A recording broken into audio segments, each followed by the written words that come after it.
সেবার ভারতকে খালি পায়ে খেলতে অনুমতি না দেয়, যাতে বুট পরে খেলতে হবে, এই কারণেই ভারত বিশ্বকাপে অংশগ্রহণ করে। চ্যাম্পিয়নশিপের চ্যাম্পিয়ন হতে না পারি তাহলে আমরা বিশ্বকাপ খেলতে যাব না। বিশ্বকাপে খেলার যোগ্যতা আমরা অর্জন করতে পারিনি, সেই বিশ্বকাপে আমরা খেলবো না। চতুর্থ দল বাদ পড়ে যায় পর্তুগাল। ফুটবল বিশ্বকাপকে বলা হয়ে থাকে the greatest show on the earth. সারা বিশ্ব জুড়ে এত বড় আয়োজন, এতগুলো দেশের অংশগ্রহণ আর কোনো টুর্নামেন্টে হয়ে থাকে না। এই বিশ্বকাপে খেলার জন্য মুখে থাকে বিশ্বের প্রত্যেকটি দেশ। বাছাই পর্বের কয়েক ধাপ পেরিয়ে তারপর জায়গা হয় বিশ্বকাপ দলে। মজার বিষয় হচ্ছে 1950 সালের এই বিশ্বকাপে দলের অভাবে 16 জায়গায় 13টি দল অংশগ্রহণ করতে বাধ্য হয়েছিল। এই 13টি দল নিয়ে বিশ্বকাপের আয়োজন করতে হয়েছিল ফিফাকে। বিশ্বকাপ খেলতে যাব না, এই কথাটি সবচেয়ে বেশিবার উচ্চারিত হয়েছিল 1950 সালের এই বিশ্বকাপ জুড়েই। 6টি দল সরাসরি বিশ্বকাপে খেলার প্রস্তাব নাকচ করে দিয়েছিল।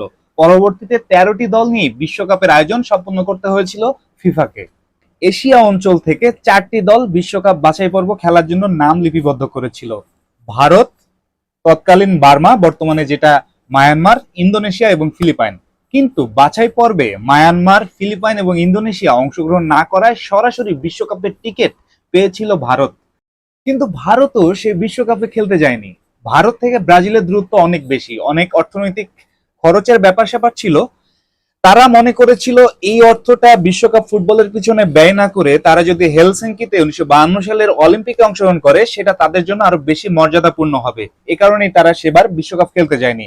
আরো একটি গুজব প্রচলিত আছে যে ফিফা সেবার ভারতকে খালি পায়ে খেলতে অনুমতি না দেয়, যাতে বুট পরে খেলতে হবে, এই কারণেই ভারত বিশ্বকাপে অংশগ্রহণ করেনি। ইউরোপ থেকে বিশ্বকাপে খেলার সুযোগ পেয়েছিল স্কটল্যান্ড, কিন্তু জাতীয় অভিমানের কারণে তারা সেবার বিশ্বকাপে খেলতে যায়নি। বাছাই পর্বের পরিবর্তে ইংল্যান্ডের হোম চ্যাম্পিয়নশিপকেই বাছাই পর্ব হিসেবে গণ্য করা হয়েছিল। সেবার এখানে অংশগ্রহণ করেছিল ইংল্যান্ড, ওয়েলস, আয়ারল্যান্ড এবং স্কটল্যান্ড। এই টুর্নামেন্টের চ্যাম্পিয়ন হয়েছিল ইংল্যান্ড এবং রানার্স আপ স্কটল্যান্ড। অবশ্য স্কটল্যান্ড এই টুর্নামেন্ট শুরুর আগেই বলে দিয়েছিল, যদি চ্যাম্পিয়নশিপের চ্যাম্পিয়ন হতে না পারি তাহলে আমরা বিশ্বকাপ খেলতে যাব না। পরবর্তীতে স্কটল্যান্ড 1950 সালে ব্রাজিলে অনুষ্ঠিত হওয়া বিশ্বকাপে অংশগ্রহণ করেনি। সুযোগ পেয়েও বিশ্বকাপে খেলতে না যাওয়া তৃতীয় দল হচ্ছে তুরস্ক।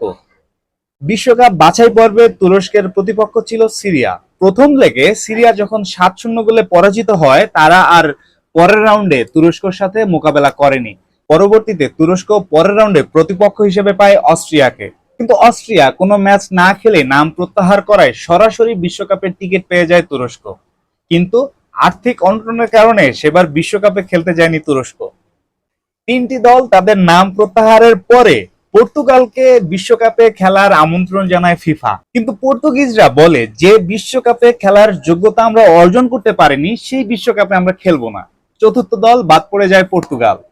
পরবর্তীতে বিশ্বকাপ বাছাই পর্ব থেকে বাদ পড়া আয়ারল্যান্ড এবং ফ্রান্সকেও বিশ্বকাপে খেলার জন্য আমন্ত্রণ জানায় ফিফা। প্রথমত ফ্রান্স বিশ্বকাপে অংশগ্রহণের জন্য সম্মতি দেয়। পরবর্তীতে তারা বিশ্বকাপের 4 নম্বর গ্রুপে উরুগুয়ে এবং বলিভিয়ার সঙ্গী হয়। সূচি প্রকাশের পর ফ্রান্সও বিশ্বকাপে খেলা থেকে নিজেদেরকে সংবরণ করে। কারণ হিসেবে তারা বলে, দুটি ম্যাচ দুইটি ভিন্ন জায়গায় খেলতে হবে, এত দূরত্ব সফর করে বিশ্বকাপে খেলার চেয়ে না খেলাটাই আমাদের জন্য ভালো। আর খরচের কথা চিন্তা করেই বিশ্বকাপ থেকে নিজেদেরকে প্রত্যাহার করে নেয় আয়ারল্যান্ড।